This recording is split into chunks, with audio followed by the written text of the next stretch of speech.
Hey guys, this is Irie StarCraft, and I am back to cast another 2v2. This one is going to be on the ruins of Tarsonis, and I keep trying to, I keep changing the inflection on my introduction. I'm trying to keep it interesting. If it sounds exactly the same every time, no, you know what? I can't start thinking about that stuff.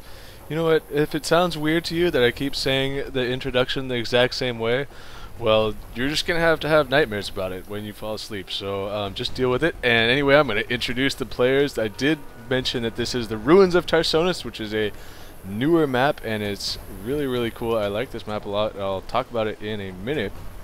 For now, we have EpSiLoN, the red Terran, and Murrr, the blue Protoss, and they are on the top side, and looks like they'll be doing some sort of mini wall-in, maybe, here, and their opponents will be Dibz, the purple Terran, who is also building a supply depot up Nyan, and his partner is Oblivious, the teal Zerg.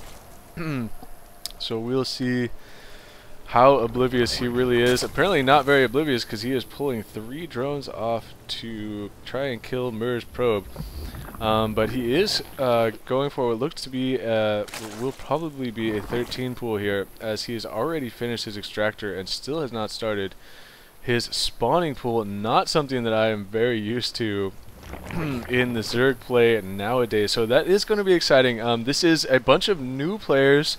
I have not cast any of these players. They are all Master League level, so this is a Master level game. Don't get don't be like, oh, I don't see Protec and Power and all these guys in the game, so it's going to suck. This is probably going to be a sweet game, and I'm not going to reveal who sent it to me yet, as usual, because I don't want to give away anything prematurely.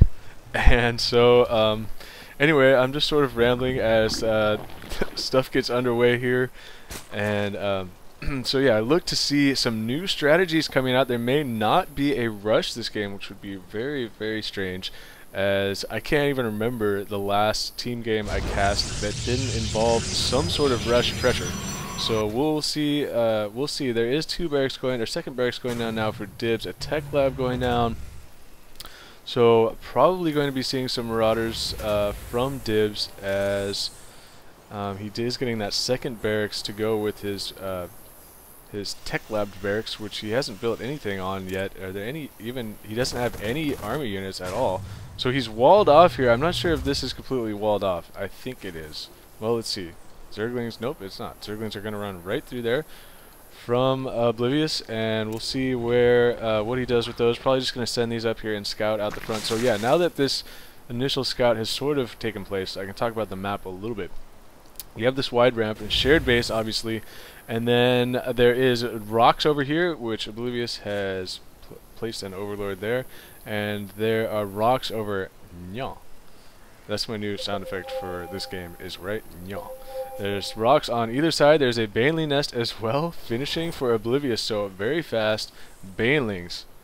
And he is going to go ahead and morph in 6 Banelings right up here, sending in 6 more Zerglings. So scratch that whole thing about not being a rush, because it looks like it is going to be a rush. It's just going to be a Baneling bust, but it looks like EpSiLoN and Murrr might be ready for this. They are in pretty good shape here with the bunker set up right behind the supply depot, so perhaps these teams know each other's playstyle. Perhaps they just thinking EpSiLoN and Murrr are planning on turtling up, and they know that at this level of play you have to be able to protect against a Baneling bust. One supply depot here is way too vulnerable, as Murrr is getting a robotics facility after 2 gateways, and he's actually getting his 3rd gateway and then robotics. So we'll see if they try and expand after that. If they can defend this Baneling bust, a lot of this is going to come down to execution, because there is some significant strength on this army. If these Marauders start focusing down this supply depot, the Banelings could actually go right after the bunker, but it looks like the bunker is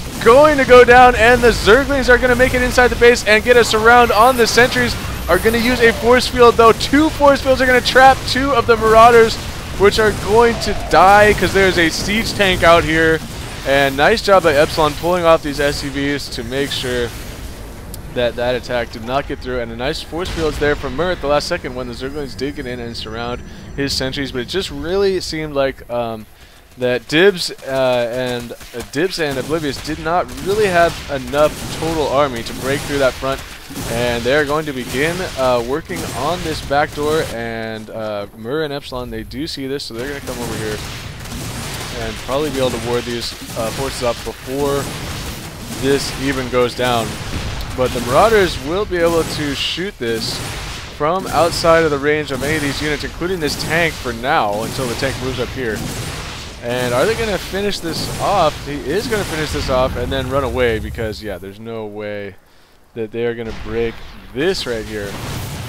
And that Marauder, unfortunately, that's some really bad pathing from that Marauder. If you didn't know, yeah, you can run through this little area here, which one game I played in this, I played on this map, that ended up being a really, really long game. And the fact that you can run units, well, I guess there's not, the same thing doesn't exist on this side. See, that's kind of a weird thing on this map. On this side, you can run units right from this natural expansion in single file through here up to this entrance, and then on this side you can't, where you see these rocks are getting worked on, but it has been scouted. And so yeah, anyway, because I'm assuming that this attack is going to get thwarted, and they're just trying to kill these rocks for future aggressive multi-pronged attacks and whatnot. Because if they send in those units right now, well, the Marauders from Dibz are going to press the front and actually able to kill one siege tank, and now they're going to be able to pick off buildings at the front here. I missed this going on. Apparently these Marauders also picked off a pylon. Going to go ahead and kill that new pylon there. And this has got to be so annoying. There is a Marauder on the field for Murrr, and that is going to be really, really scary for these Marauders. Did I say Marauder? This is an Immortal. You know what? There's an Immortal on the field, and an Immortal is scary for the Marauders. At the same time, Zerglings are going to try and annoy the crap out of EpSiLoN and run into his main. So EpSiLoN and Murrr are just totally forced on the defensive right now. Dibz and Oblivious are just going back and forth, harassing various entrances, forcing these players to, and myself, to keep to keep an eye on multiple places. Looks like that little ball of Zerglings is finally going to go down. Oblivious, meanwhile, has been setting up his expansion down here, and Marauders are getting rallied down to this point. So I was talking about this map briefly. There are natural expansions here that are pretty easy to defend, but I was sort of mini ranting about this spot right here, as it totally screwed me, because I needed to take a third base in that game, and I was trying to get this third base, and every time that the third base went up, like units from, okay, like Zealots can run right through here, so Zealots would come into this and then harass this mineral line, and then run in here and harass this mineral line, forcing my units to run all over the place. And so that was kind of annoying. That is a weird, I'm not sure if they intended for this to be able to walk through there, but anyway, you can walk through there, and Zerglings are going to get deflected here. Actually setting up a forge over here. I expect to maybe see a couple of cannons, just so that Murrr doesn't have to constantly run units back and forth. And when you're a Protoss player, that is such a pain. You want to keep your units together. You don't want to be forced to split units all over the place.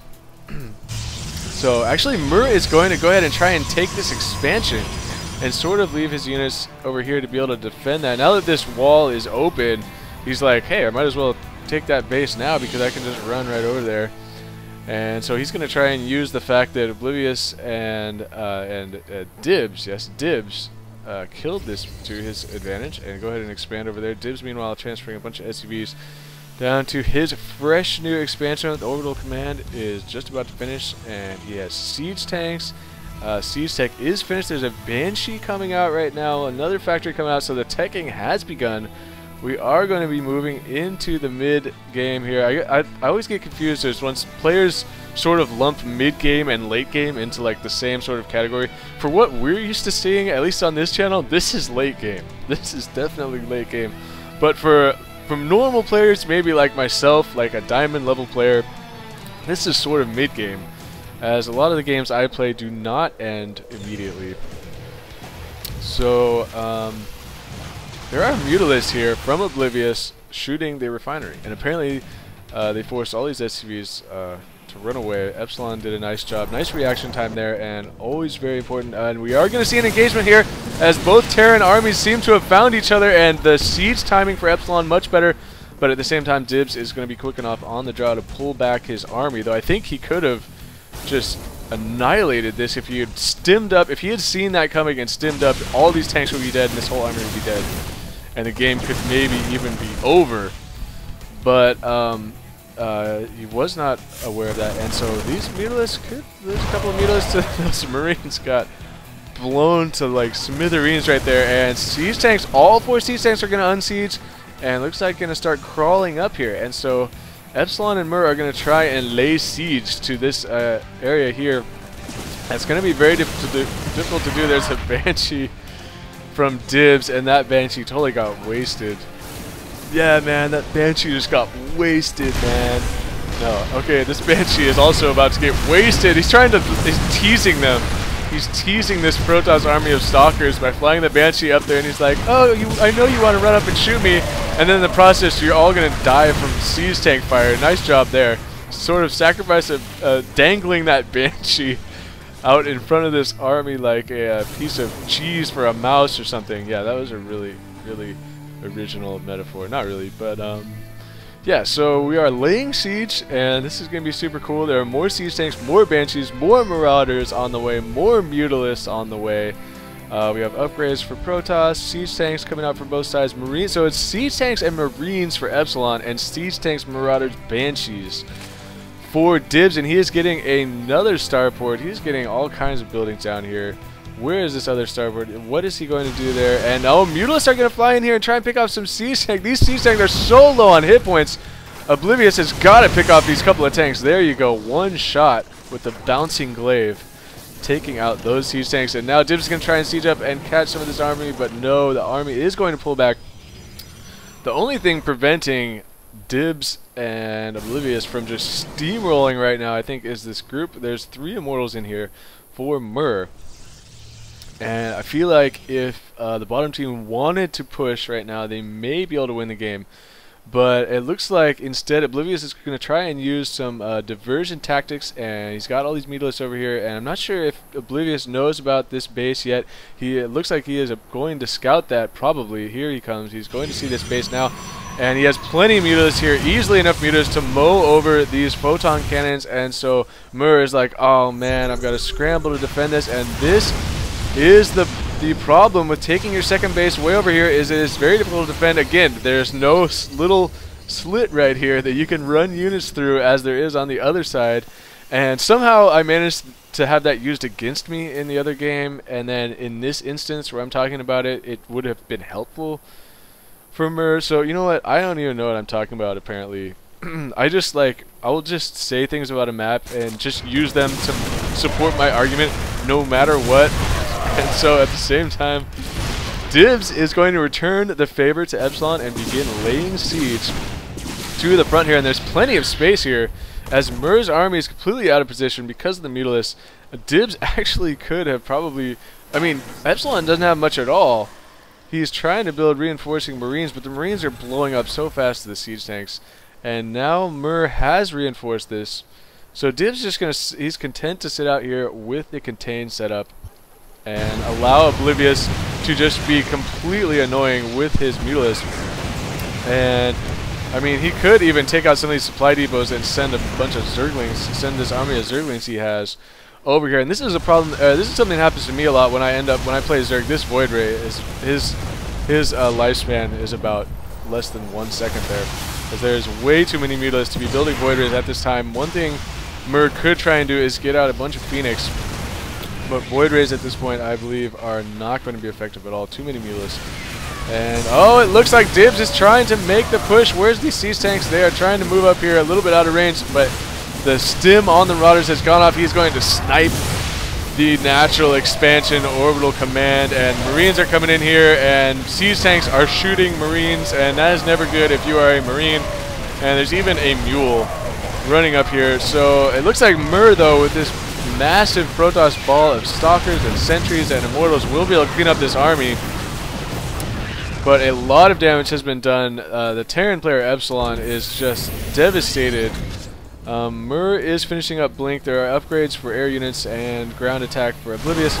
And here goes Murrr. He's got to make something happen. He knows he has to make something happen as EpSiLoN has no economy left, has given everything he has to Murrr. So Murrr is like, look at my crazy APM, man. I'm going to make this game happen right now. He's blinking back, using a nice scan there from EpSiLoN to kill the observer. Here comes the Mutalisk. And can these Mutalisks take out these Stalkers? There are so many Mutalisks in the air. I feel like Oblivious is pulling back when he did not have to. He could have finished off this entire army, even with these Vikings in here, but instead he's going to go, oh, you know what, I've got a couple of Banshees here from my ally, and they have no detection yet, as this orbital command looks like it lifted off and wanted to land over here, and then realized that he needed that orbital command to scan for Banshees, so he tried to land it, and then now he's like, oh, well, crap, now the Banshees ran out of energy anyway, so I'm going to continue moving my orbital over here and save that last bit of energy for one more scan. So this has been a pretty exciting game, and I'm really stoked that it's going into the late game. Oblivious with a million Mutalisk march here. I feel like, though, the bottom team, Dibz and Mutalisk, have been in control for this entire game. Murrr had a chance to do something there with that timing, or not timing push, but that counterattack. And looks like so EpSiLoN, despite having given all his resources to Murrr and looked like they were going to do an all-in attack there, is going to be rebuilding here. He's got enough SCVs. He's got his economy back on track. So could the top team make a comeback? We will see, as Oblivious is going to be snatching the gold expansion over here to complete his 4th base, though his main is pretty much mined out. His 3rd base is kicking nicely. This base is also nicely kicking. Excuse me there. As well, there's a battle. I'm all over the place and coughing. And EpSiLoN is going to try and be sneaky, and he's going to kill this refinery down here. And Dibz is like, really? Really, dude? You're going to kill my refinery? Like, seriously? What kind of weak shenanigans tactics is that? I'm going to intercept your army anyway, and he needs to stim up these units, and could do quite a bit of damage, as EpSiLoN is going to be the one stimming, and Dibz is going to fall like, oh, I'm going to bait you into a stim and then run back into my tanks. And it looks like EpSiLoN just left. There's so many mutas here. There's like, how many is that? Okay, 8 times 3 is 24, plus 8 plus 8. So 8 times 5 is 40, plus there's 42 Mutalisks. You know, why am I doing some crazy math when there's 43 Mutalisks if I check the unit tab? I'm crazy, man. You're crazy, man. Okay, I gotta stop doing that one. I always want to do that. You're crazy, man. When and in case some of you don't know, that is from old school. It is old school. And Sean William Scott gets gets the no, it's not old school. What is that? Why do I keep drawing a blank on that? When it is it old school? It is old school. Okay, I'm just tripping, man. I haven't seen that movie in long enough. As when Will Ferrell steals the tranquilizer needle from Sean William Scott, who is playing the... Oh, a couple of nice side storms there. I like the text switch there from Murrr, as I'm getting distracted talking about my stupid quotes. Sorry about that, you guys. That was pretty sweet right there. A couple of side storms, and Oblivious was like, oh man, I need to get the hell out of dodge and regenerate some of these hit points and utilize my Zerglings here. As he needs to utilize his allies' army, as Dibz has a nice force here of Siege tanks, Marines, Marauders, and a bunch of cloaked Banshees are going to really, really put the hurt on the top team. And it looks like Dibz left the game there. That's really weird, is that somehow the game ended and then without even seeing Murrr leave the game. So either way, I assume that is going to be a victory for the bottom team, as they had a huge advantage and Murrr was basically about to die. So this game was sent to me by Oblivious. Thank you, man. It's always awesome to get some new replays from new faces, and I really had a good time casting this game. Some different strategies than what I'm used to seeing, and a little bit of different style. And I really like this map, Ruins of Tarsonis. So that was definitely fun to cast, and thank you guys for watching. This is IS0179. Thumbs up my videos, and tell all your friends how awesome they are and everything like that. So thanks for watching, and that's it for me. So peace out.